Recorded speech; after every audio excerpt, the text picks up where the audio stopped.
জীবনে বহুত নেশা দেখেছেন, এরম নেশা কে কে দেখেছেন? দেখুন, আপনারাই দেখুন কি ধরনের নেশা। ফিরোজকে শুরু সুরজকে ওই যে টুরি ছিলাম বাড়ি কোথায়? একটু জোরে কথা বলো। টুরি বলতেছি কি যে এটা খাইলে কি হয় তোমার? গাবি তো দিন দিন করে আচ্ছা, দেখাও তো আমাদের আচ্ছা, দেখাও কিরকম তো খাও। আমাদের কিভাবে।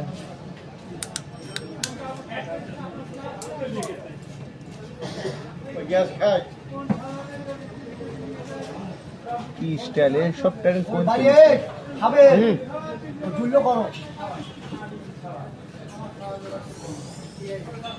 আরে আল্লাহ,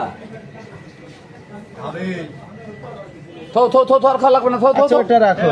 বলতেছি কি যে এটা খাইলে কি হয় তো পরে গাবি তো দিন দিন করে গার ভিতর ঝিনঝিন করে।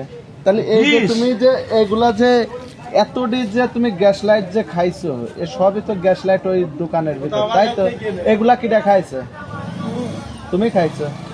হ্যাঁ, সবই এখানে কয় পিস আছে গ্যাস লাইট? হ্যাঁ, 30টা। তুমি যে টাকা পাও কিনতে মাছ বেচা চুরি করে, তাই তো? ও তাহলে তুমি গ্যাস লাইট এগুলা এইভাবে সিস্টেমে নেশা হয়, তাই তো? আসলে জীবনে অনেক দিয়েছি, নেশাখোর, বাবাখোর, গাঁজাখোর, হিরোইন, এরকম কিন্তু খোর আমরা এরকম মামা খোর দেখি নাই আমরা জীবনে। জীবনে দেখিনি। আপনারা দেখেন এরকম খোর কি দেখছেন? গ্যাস লাইট খোর, এরকম খোর কোনোদিন দেখেন না না, আমরা জীবনে দেখিনি, আমার বাপ দাদাও দেখিনি, আমিও দেখিনি, আজকে দেখলাম প্রথম কাজ। তাহলে এই হচ্ছে তোমার